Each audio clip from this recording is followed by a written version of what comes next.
Moraï Verabotai, Shalom, Uvracha, ce Shabbat, on lira Bezrat Hashem deux parashiot, Parashat Vayakhel et Parashat Pekudei.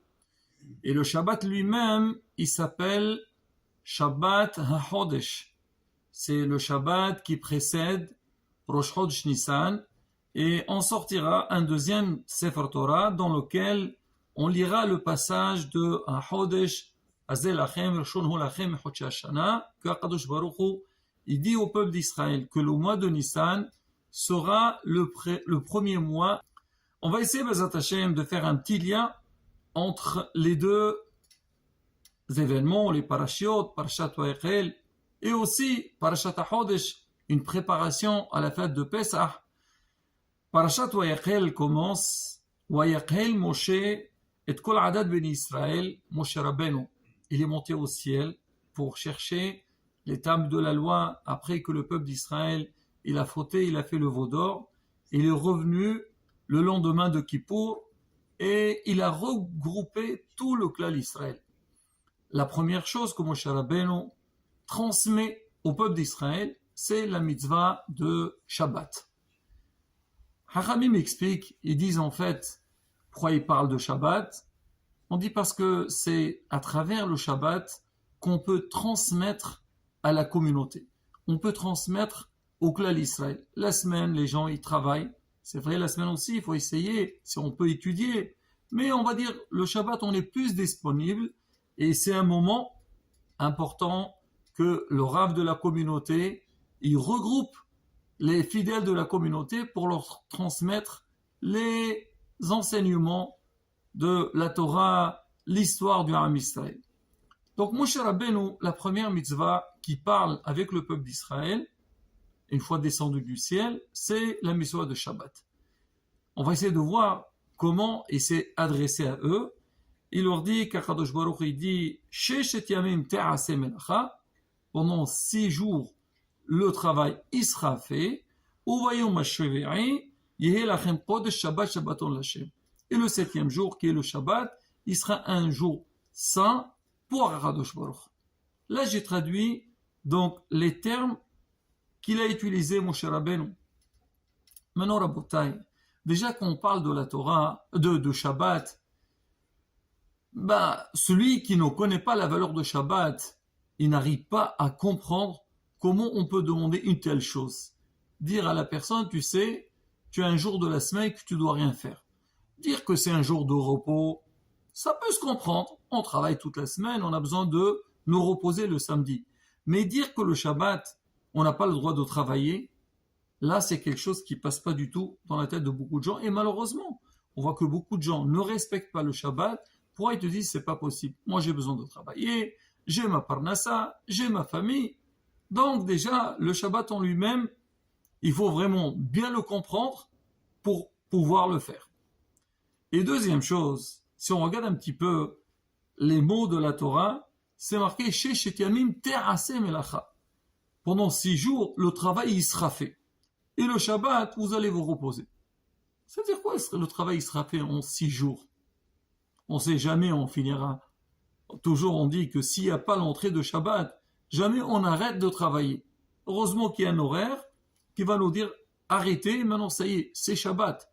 Alors comment, c'est quoi ce sens? Je peux comprendre que si Hachem il dit au peuple d'Israël, 6 jours tu fais un travail et le 7e jour tu te reposes.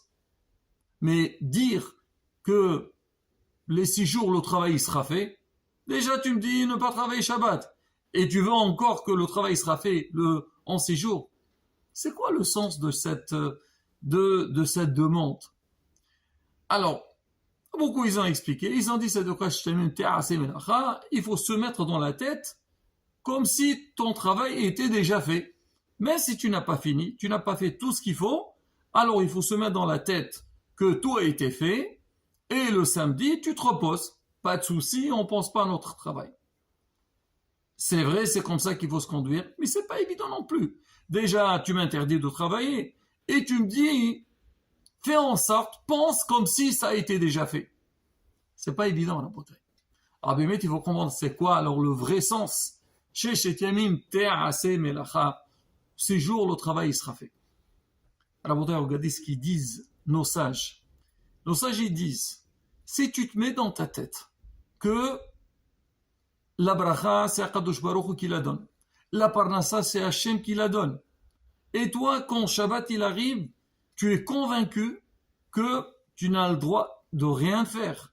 Hachem il a demandé, je ne fais pas. Ah, mais Hachem, il sait très bien que si je ne travaille pas, je veux gagner moins d'argent. Mais moi, non. Hachem, il m'a dit de ne pas travailler parce qu'il sait, même si je ne travaille pas le Shabbat, j'aurai ce que j'ai besoin. Alors on dit, si je me mets dans ma tête que le Shabbat, c'est Kodesh pour l'Hachem, et c'est pas à cause du Shabbat que je manque de ma parnassa ou de mes besoins, ben sache-le, ce qui doit se faire, il sera fait. Le travail, il sera fait de lui-même. C'est que tu n'as pas de quoi t'inquiéter, même si tu penses que les 6 jours de la semaine ne sont pas, comme on dit, suffisants pour avoir ce que j'ai besoin. Fais le Shabbat, tu verras que ça sera suffisant. Et la bracha, elle vient. Et bien, mettre ça, comme on dit, ça c'est un grand moussard pour nous, c'est que dans la vie, on doit partir dans ce principe-là. Si on a la émouna na Kadosh Baruch Hu, Hachem, il nous a mis sur terre, il nous a demandé certaines choses. On a des règles à respecter. Si on se met dans notre tête, Hachem, il a demandé, c'est comme ça que ça doit se faire, et je ne dois pas du tout me soucier de ce que j'ai besoin, ben, Rabotai, on aboutira à tout ce qu'on veut, tout ce qu'on a besoin. Pourquoi? Parce que le patron, il a promis. Il a dit, fais le Shabbat, et tu verras que ce que tu as besoin, il sera fait. Et bien, mais si on regarde un peu tout le long de l'histoire du peuple d'Israël, c'est que tous ceux qui ont gardé Shabbat, qui ont respecté Shabbat, ils ont eu une grande bracha. Comme on dit, l'Iqrat Shabbat lecho venelcha, nous, on va vers le Shabbat. C'est de quoi on va vers le Shabbat? Ça veut dire, on est prêt à respecter le Shabbat. Ben, la bénédiction, elle vient tout seul. Et alors, je vais raconter deux petites anecdotes, de très belles histoires que j'ai écoutées cette semaine. Alors, on sait que, non, à Messaï, il y a le Shabbat, mais il y a aussi la Shemitah. La Shemitah, c'est quoi? C'est l'année sabbatique. Alors maintenant, c'est vrai en Chutz La'aretz, en dehors d'Israël, il n'y a pas les règles de la Shemitah, mais en Israël, à notre époque, elle est midrabanan, c'est-à-dire qu'on doit quand même les respecter. Et Baruch Hashem, Am Israël, on le voit tous les ans ou les 7 ans, comment les gens ils ont une grande émouna et ils respectent la Shemitah. C'est quoi la Shemitah? C'est que pendant 6 ans, on a le droit de travailler la terre, où on travaille la terre, et la 7e année, c'est une année sabbatique. Ça veut dire qu'on ne touche pas la terre, on n'a pas le droit de faire du commerce avec la récolte qu'on a reçue. Et Kadosh Baruch Hu, il promet dans la Torah, il dit, si jamais vous respectez la Shemitah, la 6e année, alors vous aurez pour 3 ans. Vous aurez pour la 6e année, la 7e année et 8e année. Donc 6e année, c'est l'année en question. 7e, on ne travaille pas, on a besoin. Et la 8e année, le temps de planter, récolter et tout. Ça, c'est la promesse d'Akadosh Baruch Hu. Rabotai, c'est pas du tout évident. Toute personne, tout agriculteur, à la base, quand on lui a dit ça, c'est sûr que c'est pas du tout évident. C'est ce qu'on a vu dans l'histoire d'Am Israël. Et Baruch Hashem, aujourd'hui, il y a beaucoup qui font ça. Alors, on raconte sur 2 frères, des grands agriculteurs. Eux, à la base, ils faisaient pas disons, ils respectaient pas l'année de la Shemitah. Et Baruch Hashem, ils ont commencé à se rapprocher de la Torah et Mitzvot. Et ils ont appris que la 7e année, on n'a pas le droit de travailler la terre. Alors pour eux, c'était pas une recommandation facile, mais comme c'est des bons juifs, ils veulent bien faire les choses, ils ont dit, on va arrêter. Ils sont partis voir le Rav. Le Rav, il leur a dit, écoutez, moi je vous promets rien, mais je vous dis ce que la Torah dit. Elle dit, si vous respectez l'année de la Shemitah, la 6e année, vous aurez pour 3 ans. C'est vrai qu'aujourd'hui, c'est pas Torah, c'est Midrabanan, mais c'est une promesse de la Torah. Moi, je peux pas vous promettre, mais en tous les cas, je vous dis ce qui est marqué ce qui est marqué dans la Torah. Il leur a dit, si vous voulez, il y a des manières à faire. Bon, on ne va pas entrer dans la halakha de Shemitah. Ils ont dit, écoutez, si maintenant la règle aujourd'hui, elle dit, il ne faut pas travailler la terre, alors nous, on ne va pas travailler, et c'est pas grave, ça sera une année pour nous, qu'on puisse aller étudier et connaître donc les règles de la Torah. Et effectivement, la 6e année, bien sûr, ils ont travaillé leur terre, et à la fin de l'année, la récolte était comme d'habitude. Eux, ils avaient des grands champs, des vignes. Alors maintenant, bien sûr, alors ils ont le raisin et on fait aussi du vin. Alors cette année-là, ils n'ont pas travaillé donc leur champ. Ils ont fait leur grand stockage de vin. Et quand ils ont ouvert on va dire, la récolte qu'ils ont eue de vin, ils ont vu que c'était un vin exceptionnel. Et bien sûr, alors c'était le vin de la 6e année. Alors ils l'ont mis donc sur le marché et c'était un vin qui était exceptionnel et il a il a été très réussi. Et ils ont cette histoire, il nous l'a raconté le Rav Zamir Cohen. Il dit que lui, il connaît la personne en question qui a eu ça.